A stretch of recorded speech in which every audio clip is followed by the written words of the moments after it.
Hi, Jack here from the Washboard Resonators, and today's video is talking you through my setup for the Washboard Resonators in case it helps you with knowing how you want to mount any of your own bits in your own setup. So here we go, got it all set up here. It's quite a big setup for one person, but I can carry it in a few trips and it seems to do the job. So I've done, I'll take you around the front as well. So I've done a video already about all the bits I got on the washboard, but I don't know if I did one about the mic, so I'll just talk you quickly through that. This is just a cheap tom mic that I got on here.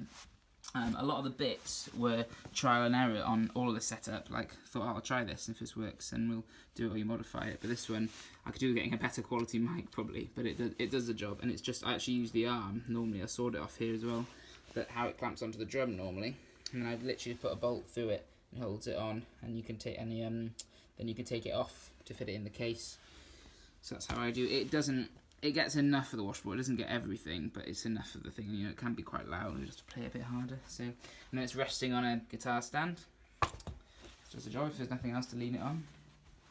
So the main bulk of the setup is all on one mic stand. So my mic on, and it's attached by, this is one of the a pearl mount used to add hold your floor toms or cymbals onto other auxiliary things and the pearl drum kits. Then this is an upside down mount for a cowbell or woodblock or something that would normally clamp to the thing, and then the woodblock would go onto there. Then on here, this is the bottom of a snare stand. It's one of the standing up snare stands, like an orchestral one, just as I needed the height for it. So that's pretty simple. It all holds on there and it does the job. It can be a bit wobbly, but you just have to keep an eye on it. It has never fallen, thankfully.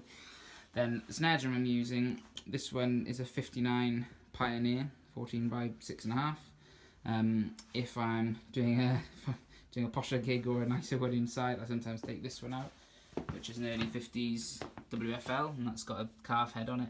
So it's either a white marine that matches the top of Martin's guitars, or it's brown one. I think it kind of looks older than it is, so I quite like using this one, and it's not worth a lot, so it's cool.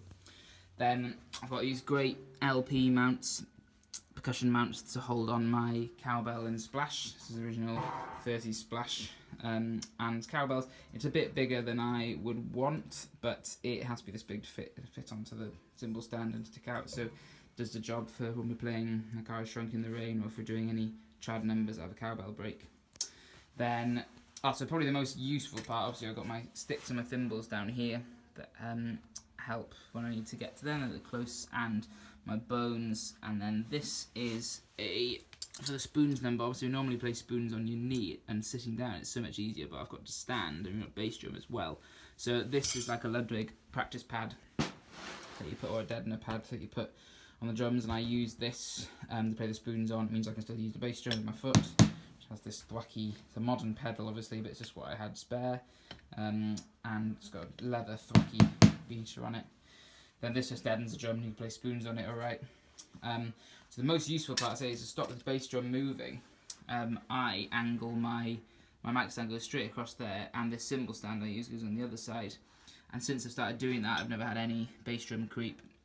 How we mic it, I just left that out, because how we mic this suitcase up is literally just put the mic inside it and the lead comes out, and it's mostly mic sound, but it does the job and it cuts through. And obviously I've got a cymbal stand here. It's an old one with a flat bass because I like how it looks and it matches. All the hardware's chrome on my stuff and it matches, so that's cool.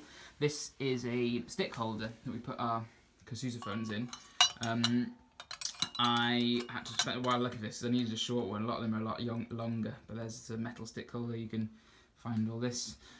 This is a I think I got this out in America. It's Pasha. It's like an Italian make. I can't remember much about it, but I quite like the sound of it, and it's kind of supposed to be like a ride crash kind of sound for our setup, but I want a 16 be better, but I wanted a 14 just because it packs up when we fits in the case. It goes on top of the snare drum with the other two cymbals, so that's cool and does the job.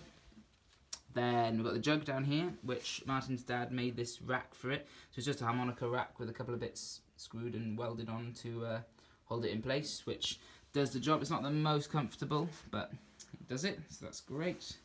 Then I made this trap table recently for our new sound effects song.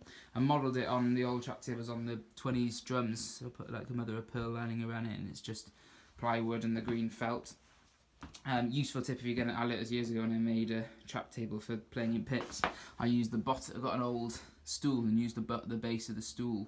And this is a music stand base then on it. So that's a good money saving tip if anyone wants to make one of these.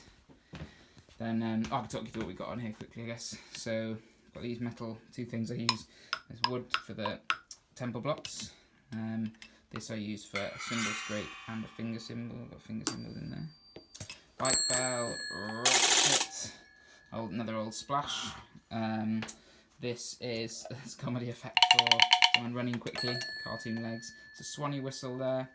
That's a pheasant, that's a cuckoo, that's an owl, that's a baby call, that's a duck call, that's a police whistle, that's a siren whistle, that's a train, that's a slapstick or whip. I've got some handcuffs down here, that makes sense if you know the song.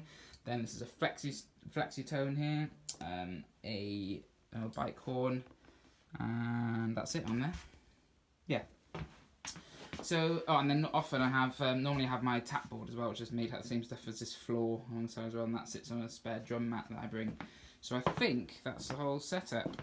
So it might be hopefully useful if you're trying to mount anything or fit anything else, or particularly that bass drum creep is a good little thing I've managed to do with those. I haven't had any problems since then. And if we're playing outside, I put a little mat underneath the suitcase because it's only like a cardboard suitcase. It's already done more than it was ever designed to do, I think. But it's still going strong just now. Another one hand painted on the front of that. But my friend Bruno Mers just did a video about hand painted bass drum heads. So check that out if you want to. So yeah, hope that's useful, and come and talk to me online if you've got any questions you want to know, send us any messages, and we'll see you again soon.